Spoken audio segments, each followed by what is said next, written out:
Olá, boa tarde. Você acompanha agora notícias do Brasil e do mundo. As regras do Plano Nacional de Racionamento de Energia para grandes consumidores já entraram em vigor. O objetivo é reduzir a demanda durante os horários de pico e evitar apagões. Inicialmente foi cogitada uma economia de ao menos 30 megawatts diários, mas com um volume tão grande de energia, o programa ficaria restrito a um grupo de 80 empresas de grande porte. Então, o governo pretende agora estipular uma economia diária de energia de 20 a 35 megawatts, sendo 5 megawatts por hora de economia gerada e, assim, permitir que empresas menores também participem. O período seco aumenta a possibilidade de esgotamento da potência de energia, gerando risco de apagões. E essas sobrecargas ocorrem nos horários de maior demanda, quando a rede de energia necessita de uma operação mais intensa nas usinas hidrelétricas. As empresas que aderirem terão de remanejar sua jornada de trabalho, prevendo redução de ao menos 80% do consumo médio de energia. De acordo com a portaria do Ministério de Minas e Energia, se a oferta de economia apresentada pelo grupo for menor do que o preço de liquidação das diferenças no valor de R$ 583,88 por megawatt-hora, a diferença será retornada ao consumidor via encargos cobrados na conta de luz. Caso seja maior, todos os consumidores pagarão essa diferença. O programa de redução voluntária do consumo é destinado apenas a grandes consumidores que se disponham a reduzir o consumo por períodos de 4 a 7 horas por dia.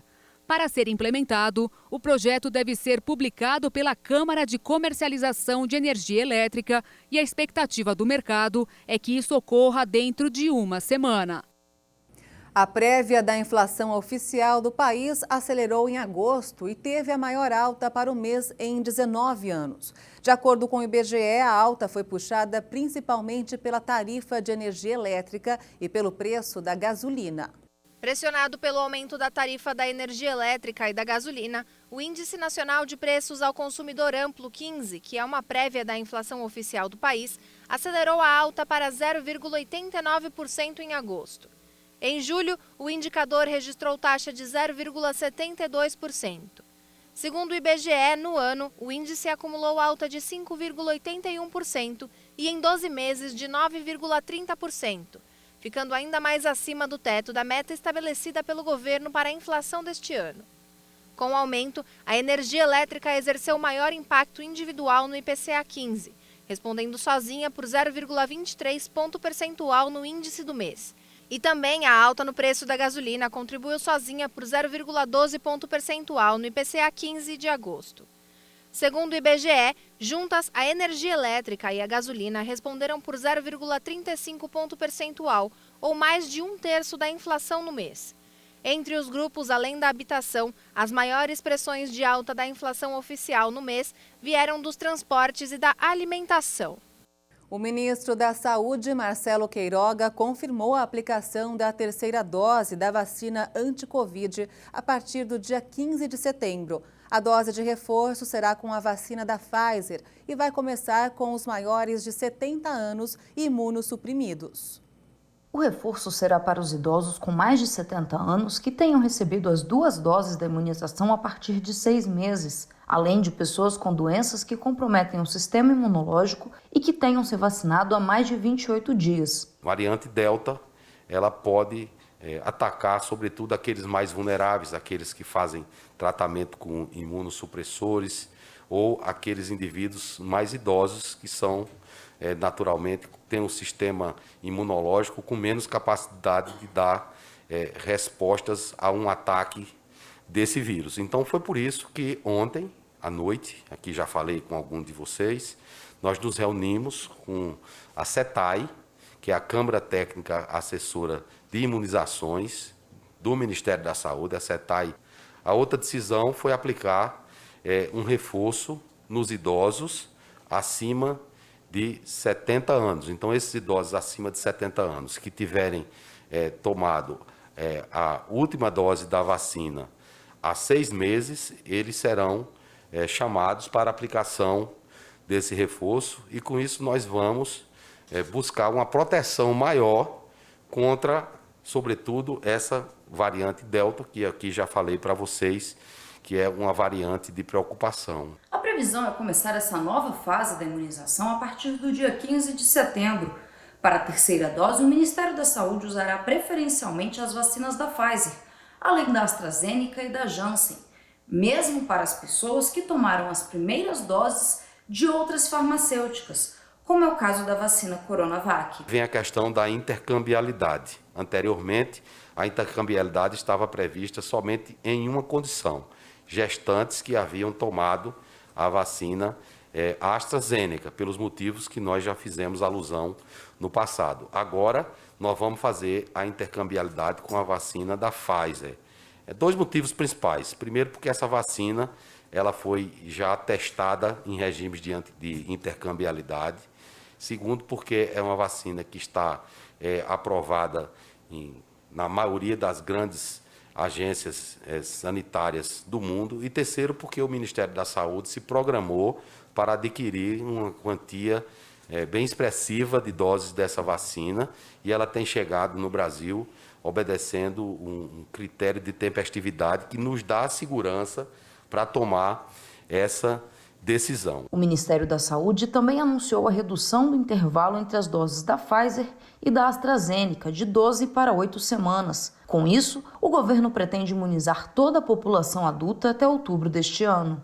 O objetivo principal é avançar na aplicação da segunda dose. Hoje nós temos 35% da população brasileira vacinada com a segunda dose, população adulta, acima de 18 anos. Com essa estratégia, nós vamos avançar com a aplicação da segunda dose de AstraZeneca e Pfizer, e a expectativa é que no final de outubro toda essa população adulta ela seja integralmente vacinada. Uma medida positiva para avançar na imunização, conforme comenta o presidente do Conselho de Medicina do Distrito Federal. Pesquisas têm mostrado que a redução de intervalo não altera em nada a produção de anticorpos por esse tipo de pacientes e pode ser adotado sem nenhum tipo de prejuízo. O Conselho Regional de Medicina considera que quanto mais rápido consigamos imunizar a maior parte da população, mais rápido conseguiremos atingir a imunidade de rebanho e, portanto, uma diminuição significativa no número de casos de contaminação. Portanto, o vírus não estará circulando e teremos uma possibilidade de reduzir efetivamente a mortalidade pela contaminação da Covid-19. E as vacinas anti-Covid Pfizer e AstraZeneca têm uma queda considerável 6 meses após a aplicação da vacina. Os autores do estudo que chegaram a essa conclusão recomendam a aplicação da terceira dose dos imunizantes. Um mês depois da segunda dose, a eficácia da vacina da Pfizer é de 88%, mas a proteção contra eventuais contágios cai para 74% entre 5 e 6 meses depois da injeção, de acordo com a análise mais recente do estudo Zoe-Covid. Para a vacina da AstraZeneca, a eficácia passa de 77% um mês depois da segunda dose para 67% entre 4 e 6 meses após a aplicação.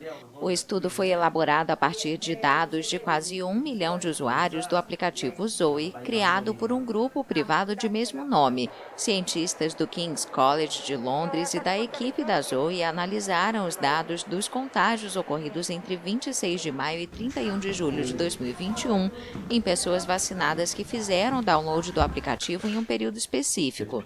A campanha de vacinação britânica, que já aplicou a segunda dose em 77% das pessoas com mais de 16 anos, priorizou os idosos e pessoas com comorbidades, assim como os profissionais da saúde. Para os cientistas do King's College, a proteção diminui mais nestes grupos. Vários países estudam administrar uma dose de reforço, incluindo o Reino Unido, que deseja oferecê-la às pessoas com comorbidades a partir de setembro. A Organização Mundial da Saúde criticou a decisão, porque muitos países ainda enfrentam dificuldades para imunizar suas populações.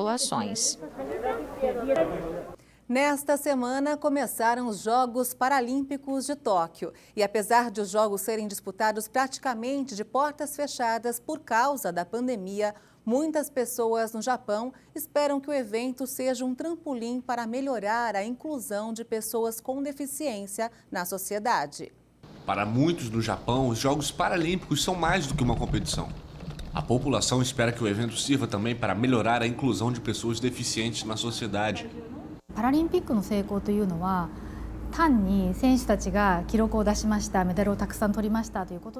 Para o sucesso dos Jogos Paralímpicos não é suficiente apenas bater novos recordes ou ganhar muitas medalhas. O êxito no evento, na minha opinião, só vai ocorrer se eu perceber mudanças notáveis no dia a dia das pessoas com deficiência. Se puderem dizer que ficou mais fácil para se locomover fora de casa, ou se a mentalidade geral foi modificada.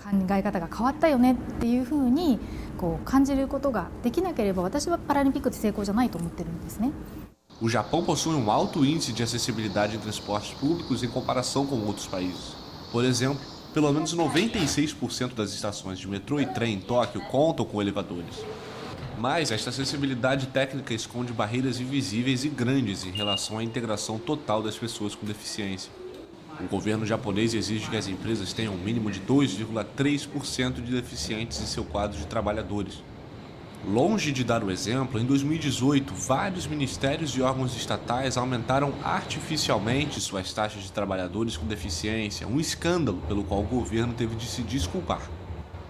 Além disso, uma pesquisa realizada em 2020 revelou que 57% dos consultados avaliam os deficientes como seres humanos frágeis e que têm dificuldades em conviver com pessoas sem deficiência. Claro que os atletas paralímpicos fazem coisas extraordinárias, mas gostaríamos de ser vistos não como super-heróis, mas sim como seres humanos, assim como qualquer outro. Cerca de 4.400 atletas de 162 delegações do mundo inteiro participam dos Jogos Paralímpicos até 5 de setembro. Mas, devido à pandemia de Covid-19, a maioria das competições vai ser disputada praticamente sem público. Os organizadores ainda confiam no alcance da mensagem inclusiva do evento paralímpico.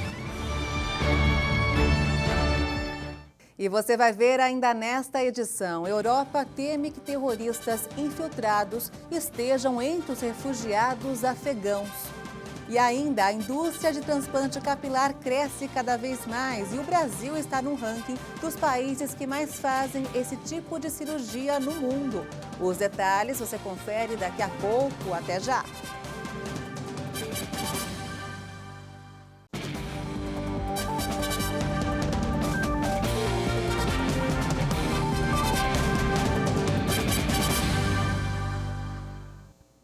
A retirada de milhares de afegãos por via aérea de Cabul que tentam fugir dos talibãs representa um risco de que possíveis extremistas estejam infiltrados entre os refugiados. Países europeus estão atentos aos desembarques e à lembrança dos refugiados vindos da Síria, incluindo alguns dos autores dos atentados de Paris de 2015, ainda está viva. Milhares de afegãos têm deixado o país para fugir dos talibãs. Mas a retirada de tantas pessoas ligou um sinal de alerta para o risco de que possíveis extremistas ou indivíduos potencialmente perigosos estejam infiltrados entre refugiados. Policiais europeus não se esqueceram da avalanche de refugiados vindos da Síria, incluindo alguns dos autores dos atentados de Paris de 2015. O assunto foi comentado por um porta-voz do governo francês. A França nunca vai escolher entre deveres humanitários e segurança. Sabemos que tais operações não permitem nenhuma frouxidão, e a segurança do povo francês tem sido nossa principal preocupação desde o primeiro dia. Ajudar não é de forma alguma uma carta branca. Cada pessoa, cada caso, cada arquivo é cuidadosamente examinado por nossos serviços. A segurança das chegadas é máxima. Nossos serviços de inteligência têm investigado, interrogado e, se necessário, detido, sem qualquer complacência, todas as pessoas identificadas como potenciais riscos. Um dos afegãos retirados de Cabul foi detido com suspeitas de ligação com o Talibã. Do outro lado do Canal da Mancha também há preocupação. O secretário de Estado das Forças Armadas Britânicas, James Heap, disse à BBC que há pessoas tentando aproveitar a situação para entrar no Reino Unido e causar danos.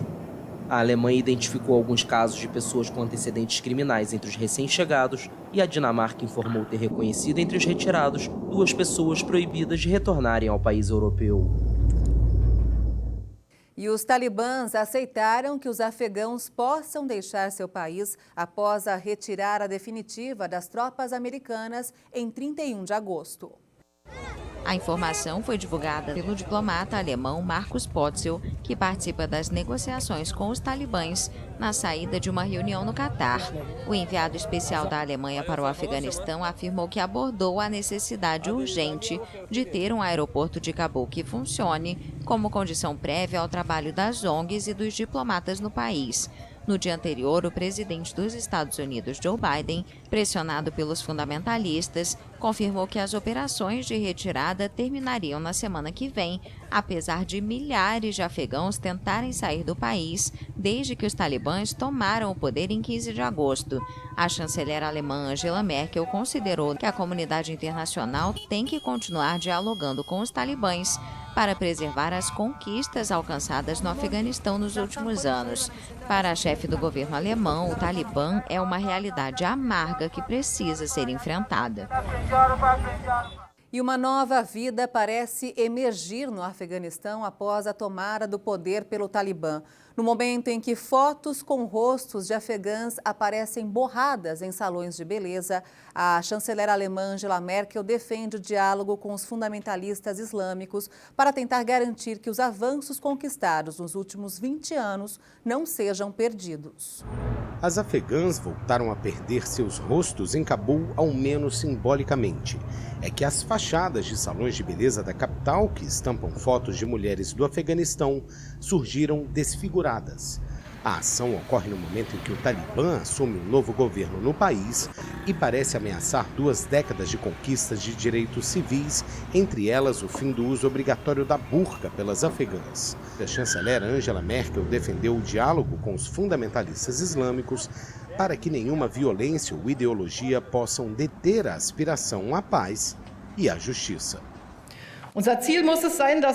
Nosso objetivo deve ser preservar o máximo de conquistas e mudanças no Afeganistão nos últimos 20 anos. É o que a comunidade internacional deve conversar com o Talibã. Além dos direitos conquistados por mulheres que também passaram a frequentar universidades, Merkel também destacou que após a derrocada do primeiro governo Talibã em 2001, quase 70% dos afegãs passaram a ter acesso à água potável. Com isso, a mortalidade infantil caiu pela metade no país. Os talibãs ainda não formaram o governo nem anunciaram leis, mas tentam convencer a população de que mudaram e que o novo regime será menos brutal que o assumido entre 1996 e 2001. A aparência pessoal é tão importante para nós, brasileiros, que a Euromonitor Internacional apontou o país como 4º no ranking da estética, atrás apenas dos Estados Unidos, China e Japão. E um dos itens mais importantes é a perda de cabelo, motivo para a indústria de transplantes crescer cada vez mais. Acompanhe na reportagem de Gabriela Couto. Eu não tenho medo, eu tenho já quase 40 anos. E se tiver que ficar careca, a gente raspa tudo e é dos carecas que elas gostam mais, né?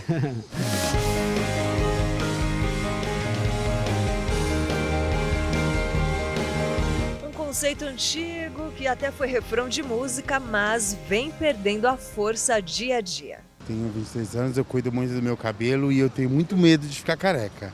Eu tenho medo de ficar careca, eu tomo muito cuidado com o meu cabelo. E é um cuidado constante, você gosta, tá sempre arrumado com ele? Diariamente. Eu acho que meu cabelo é tudo. Sou muito vaidosa com ele, aprendi a ser muito vaidosa com ele. Depois que comecei a cuidar dele, a trança foi um amor ainda para me aceitar mais. Para atender estes anseios, o número de transplante de cabelos vem aumentando dia a dia no Brasil. E o que não falta é mercado. No Brasil, existem mais de 40 milhões de carecas. É o 4º país do mundo onde este tipo de cirurgia é mais realizada, sem dor ou contraindicação. Mas é bom não deixar passar muito tempo. Isso ajuda muito o paciente a tomar a decisão de realizar o transplante capilar.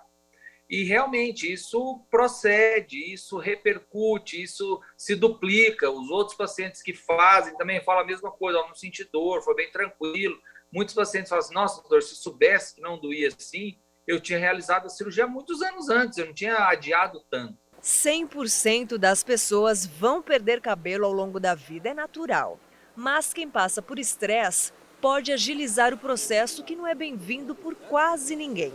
A diferença é que as mulheres buscam socorro antes dos homens. As mulheres, né, e aí um elogio para as mulheres, elas procuram esse tratamento mais precoce até do que os homens. Logo que está começando a cair, elas já buscam um médico tricologista, que é o médico que se dedica ao tratamento do cabelo. Né? Então, elas procurando esse tratamento mais precoce, elas têm mais sucesso no tratamento. Não existe um prazo específico para que a pessoa que está perdendo o cabelo procure um transplante. Você tem acesso, né? Tem coragem e está com a tua autoestima, sabe, balançada por conta da calvície, é o momento de fazer o transplante. Não precisa ter 15 anos, 18 anos, não ter comorbidade, nada disso. Mas o procedimento em si é indolor, não deixa a cicatriz linear, aquela antiga. A recuperação é com 5 dias, vou colocar 7 para ser mais seguro. O meu caso, eu sou transplantado. Com 7 dias não tem nem mais casquinha na cabeça. Você está liberado para fazer o que você quiser para lutar, fazer atividade física. O país onde mais se faz transplantes é a Turquia. O turismo capilar atrai mais de 400 mil estrangeiros por ano, com um faturamento de mais de $1 bilhão e com uma técnica diferente, em que os folículos capilares saudáveis são retirados geralmente da nuca e implantados um a um na região afetada. Mas os médicos brasileiros que estão fazendo igual lembram que o ideal não é passar por apenas uma cirurgia. O que a gente faz é priorizar uma área que mais está pior ou está melhor. Por exemplo, a hairline, que é a linha frontal. Tem como deixar rala? Não tem, não vai ficar natural. Então é comum que a gente feche a coroa, feche a topete, reduza o tamanho da testa. E aí, o decrescente, de forma decrescente, a gente leva até a coroa, cobre a coroa, mas a coroa com muito menos densidade que a frontal. Para quem aceita o procedimento, a vida pode melhorar. A Simone que o diga. Eu te morria de vergonha, já sofri bullying, o pessoal tá me chamando de textuda. Então, assim, foram praticamente 34 anos passando por esse sofrimento desde quando eu fiz a TED. Então, assim, já tem um ano, né, vai fazer, na verdade, um ano que eu me livrei desse sofrimento. Realmente, quem me conhecia no passado vê, né, que eu fiz alguma coisa, porque as entradas realmente foram todas preenchidas, mas quem me conhece hoje nem parece, não sabe. O psicólogo Roberto Debs que concorda com a busca pelo bem-estar, mas adverte que o melhor é não dar atenção exagerada a este tipo de situação. Bom mesmo é seguir em frente.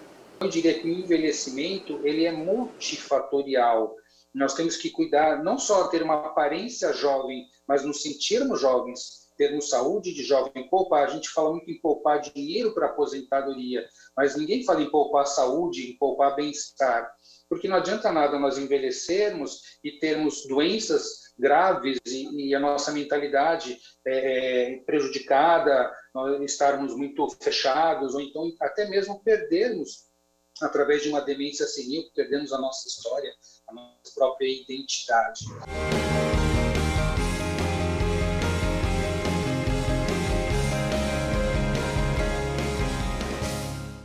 E essa edição fica por aqui. Você acompanha outras informações durante a nossa programação.